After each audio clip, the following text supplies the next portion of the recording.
जमींदार के खेतों में काम करने निकला था, तभी रास्ते में उसे गांव की ही एक औरत दिखती है। अरे भोंदू भाई साहब, मैं तो आपको देखकर हैरान ही रह गई। आपके सर पर तो अब एक भी बाल नहीं बचा है। वैसे सच कहूँ तो अभी पिता बनने की उम्र में दादा लग रहे हैं आप। भोंदू उस औरत की तरफ देखता है और सर झुकाकर आगे बढ़ जाता है।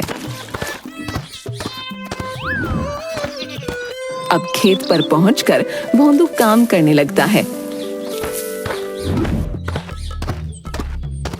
अरे भोंदू, तुझे मैं दूर से ही पहचान लेता हूँ। इतनी कड़कती धूप में तेरा तबले जैसा टकला अलग ही चमक रहा होता है।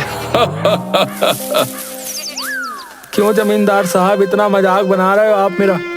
एक तो मैंने अपने इस गंजेपन को दूर करने के लिए हर तरह की दवा दारू कर ली, लेकिन कहीं कोई बात ही नहीं बन रही। अरे दवा दारू करवाने का कोई फायदा नहीं। वैसे भी पूरा गांव जानता है कि तू भोंदू नहीं बल्कि गंजा सर है। क्या बताऊं मालिक, जब से माता पिता गुजरे हैं तब से तो मेरे सर पर सारी जिम्मेदारियां आ गई हैं, और जिम्मेदारियों के साथ चिंता और बुढ़ापा भी शादी के बाद ही आ गया। बस इसी मारे सर के सारे बाल उड़ गए। अच्छा अच्छा, ठीक है। तुझसे दो चार बातें क्या करने लगता हूँ, तू तो अपना दुखड़ा ही सुनाने लग जाता है। चल चल, काम पर ध्यान दे, और हाँ, जल्दी जल्दी हाथ चला। अरे भोंदू, सच कहूँ तो तुझे देखकर तो मुझे भी बहुत अफसोस होता है। तेरी बीवी तो कहती होगी कि किस लड़के के बाप से शादी कर ली मैंने, है? इतना कहने के बाद जमींदार के खेत में काम कर रहे लोग एक साथ हंसते हुए भोंदू का मजाक बनाने लगते हैं। मेरे गंजेपन का और मेरी मजबूरी का हर कोई मजाक बनाता है, यहाँ तक कि मेरी खुद की पत्नी लाजो भी मुझे कुछ नहीं समझती। न जाने मेरी जिंदगी कैसे बीतेगी। भोंदू सुबह ही घर से काम के लिए निकल जाया करता।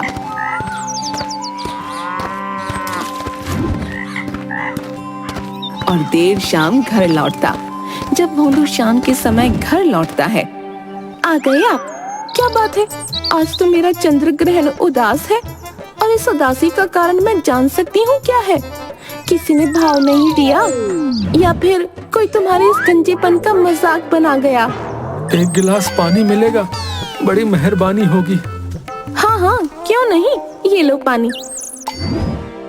और हाँ, मैं तुम्हें बताना भूल गई, कल शहर से मेरी सहेलियां आ रही हैं, तो जरा उनके सामने ठीक से रहना। और वो जो बिग है ना, मैंने तुम्हें ला कर दी है, वो अच्छे से लगा लेना। क्या कल तुम्हारी सहेलियां आएंगी? अब वो भी मेरा मजाक बनाएंगी। नहीं, उन्हें मना कर दो, यहाँ आने की कोई जरूरत नहीं है, बोल दो। जितना तुमसे कहा है उतना करना, और बिना बिग के मेरी सहेलियों के सामने आने की जरूरत नहीं है। और अगर आए तो तुम्हें छोड़कर चली जाऊंगी, मैं याद रखना। मेरी सहेलियों के पतियों को देखा है, इतने सुंदर और अच्छे दिखते हैं, जिन्हें देखकर तुम्हें खुद पर शर्म आएगी। न जाने मैं भी किस दुविधा में फंसा हुआ हूँ।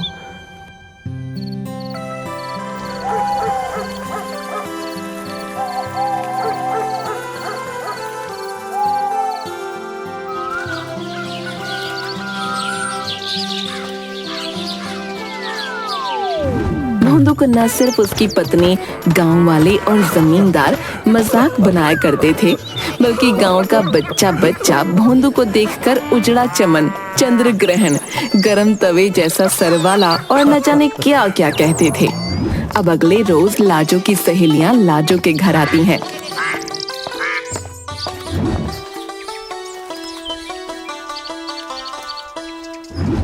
अरे लाजो, पहले से तो तू और भी ज्यादा सुंदर हो गई है। क्या बात है, लगता है जीजा जी तुझे खूब खिलाते पिलाते हैं।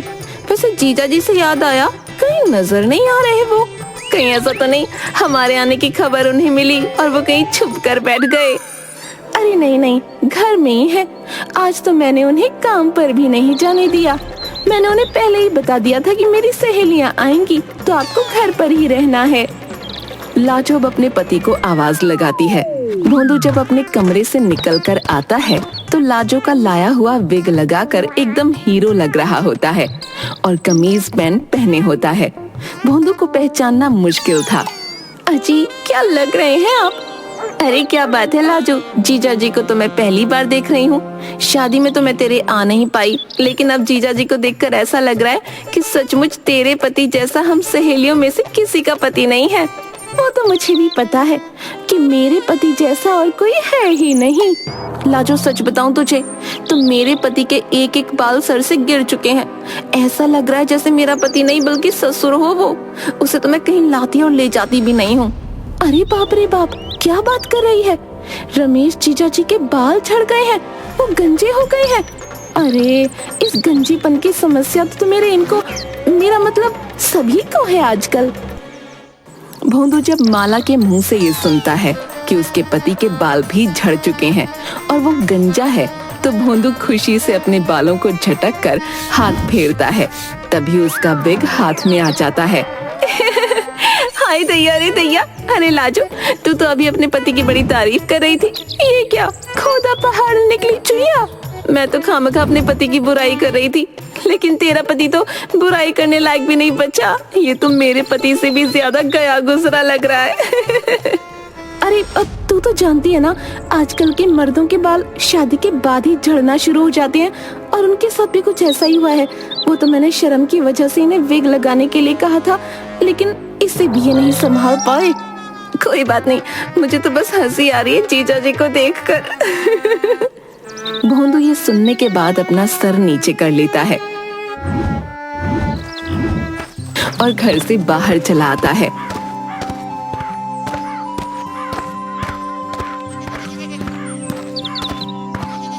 अब देर शाम जब भोंदू घर लौट कर आता है तो लाजो अपने पति से खूब लड़ती झगड़ती है।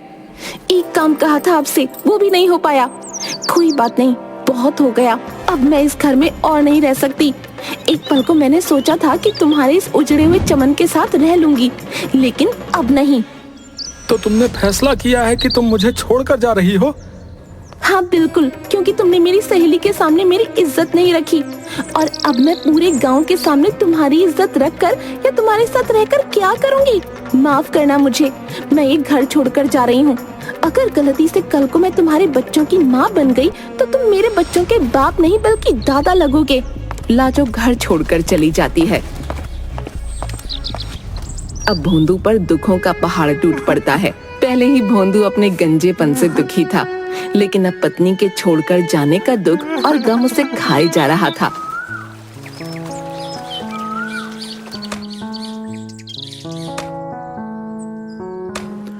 अरे भोंदू, क्यों इतना उदास रहता है, हैं? अब तेरी बीवी तुझे और तेरे इस तन्हा गंजेपन के साथ तुझे छोड़ गई है, तो तुझे ऐसे ही रहना होगा, क्योंकि तुझे गांव की लड़की तो क्या औरतें भी भाव न दे।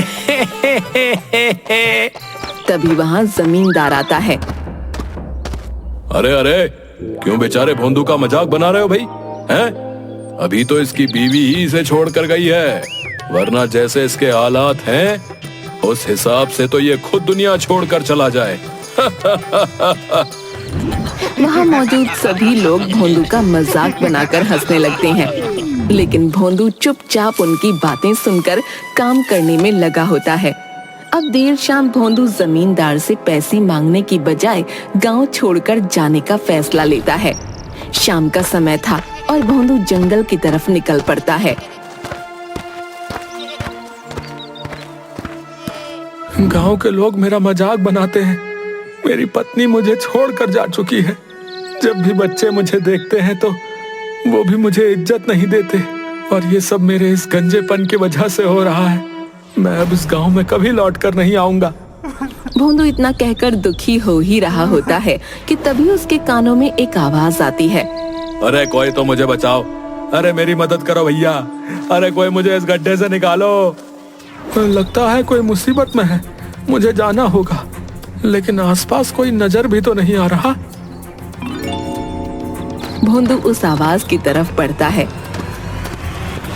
तो देखता है कि पास के गड्ढे में बैसाखी के सहारे पर एक लंगड़ा आदमी छोटे से गड्ढे से निकल नहीं पा रहा था, जिसे भोंदू उस गड्ढे से निकालता है। अरे धन्यवाद आपका, जो आपने मेरी मदद की। मैं यहीं पास में एक झोपड़ी में रहता हूँ। मेरा नाम चुंबक राम है। लेकिन एक पैर से अपाहिज होने की वजह से मैं इस छोटे से गड्ढे से भी आसानी से निकल नहीं पा रहा था। लेकिन आप कौन? मैंने आपको आज से पहले तो देखा नहीं। मेरा नाम भोंदू है और मैं पास के गांव में रहता था, लेकिन अब इस गांव को छोड़कर जा रहा हूं क्योंकि मेरे इस गंजेपन का लोग मजाक बनाते हैं। यहाँ तक कि मेरी पत्नी मुझे छोड़कर जा चुकी है। भोंदू लंगड़े चुंबक राम को सारी बात बता देता है। हाँ बिल्कुल, क्योंकि तुमने मेरी सहेली के सामने मेरी इज्जत नहीं रखी, और अब मैं पूरे गांव के सामने तुम्हारी इज्जत रखकर या तुम्हारे साथ रहकर क्या करूंगी? माफ करना मुझे, मैं ये घर छोड़कर जा रही हूँ। उसके बाद वो लंगड़ा आदमी भोंदू को अपने छोटे से झोपड़े में आसरा देता है। अरे तुम जब तक चाहे यहाँ रह सकते हो, मैं यहाँ अकेला रहता हूँ।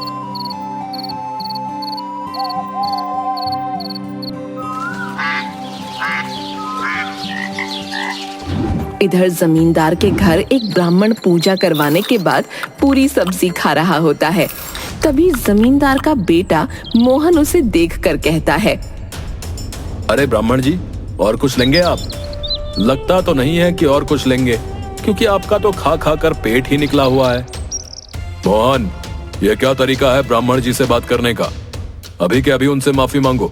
पिताजी, आपको पता भी है, करीब 1 घंटे से ये खाए जा रहे हैं, लेकिन फिर भी इनका पेट नहीं भरा है। जैसा शरीर है आलू जैसा, वैसे ही खा भी रहे हैं। सत्यानाश हो तेरा, जो तूने मुझे आलू जैसा कहा। मैं अभी इसी वक्त तुझे श्राप देता हूँ कि तू पूरा का पूरा आलू बन जाए। नहीं ब्राह्मण जी, ऐसा मत कीजिए। अरे नहीं, ये क्या हो गया? मेरा बेटा तो चलता फिरता आलू बन गया। मोहन, मैंने तुझे मना किया था ना कि ब्राह्मण जी को ऐसे मत बोल। ब्राह्मण जी, मैं आपसे माफी मांगता हूँ, आप इसे पहले जैसा बना दीजिए। बिल्कुल भी नहीं, मैं अपनी कही हुई वाणी वापस नहीं ले सकता। और इस बालक ने एक ब्राह्मण को अपशब्द कहे हैं, जिसका खामियाजा ये भुगत रहा है।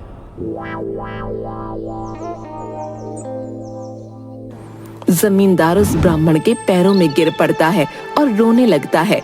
यहाँ तक कि जमींदार ब्राह्मण से लाख गुहार लगाता है कि वो उसके बेटे को पहले जैसा कर दे। भले ही तुम्हारे बेटे ने मुझे अपशब्द कहे हों, लेकिन सच तो यह है कि ये तुम्हारे यानी इस बच्चे के माता पिता के कर्मों का नतीजा है जो इसे मिल रहा है। क्या तुमने कुछ समय पहले किसी की निंदा की थी, या किसी को नीचा दिखाया था, या फिर किसी का अपमान किया है? ब्राह्मण की बात सुनकर जमींदार कुछ देर के लिए सोच में पड़ जाता है और कुछ देर बाद वो ब्राह्मण से कहता है, मेरे यहाँ भोंदू नाम का एक व्यक्ति काम करता था। अरे दवा दारू करवाने का कोई फायदा नहीं।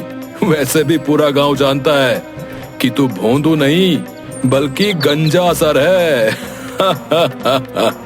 क्यों जमींदार साहब इतना मजाक बना रहे हो आप मेरा? उसका मजाक बनाया है, और यही वजह है कि वो गांव छोड़कर जा चुका है।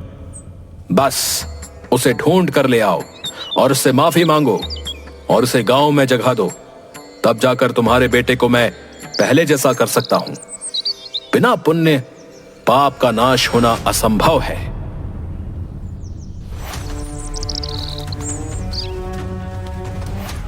जमींदार अब कड़ी मेहनत लगाकर अपने आदमियों से भोंदू को ढूंढने को कहता है।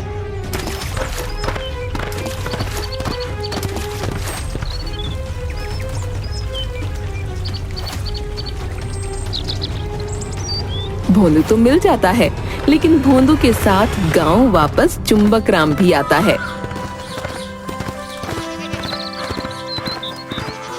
अब दोनों गांव आते हैं तो ब्राह्मण जमींदार के बेटे मोहन को आलू से वापस इंसान बना देता है।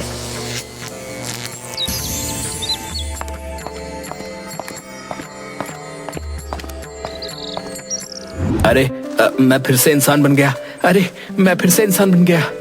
जमींदार बहुत खुश होता है, लेकिन उन दोनों के ही आंखों में अब बदले की आग चमक रही थी। दूसरी तरफ भोंदू और चुंबक राम मिलकर गांव में एक दुकान खोल लेते हैं। अब हम यहीं से कमाना शुरू कर देंगे, हमें कहीं जाने की जरूरत भी नहीं होगी। तुम बिल्कुल ठीक कह रहे हो। जमींदार ने भोंदू को गांव वापस बुला लिया था। अब मोहन भी ठीक हो चुका था, लेकिन दोनों ही अपना बदला नहीं भूलते और मौका पाकर अंधेरी रात में चुंबक राम और भोंदू की दुकान के सामानों में मिलावट कर देते हैं।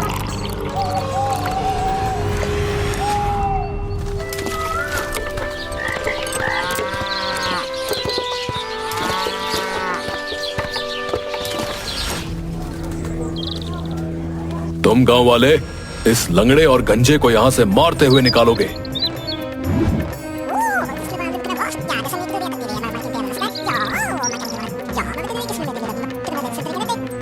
अब गांव वालों को जब इस मिलावट का पता चला तो गांव वाले दोनों पर पथराव करते हैं, जिसमें भोंदू और चुंबक राम घायल हो जाते हैं।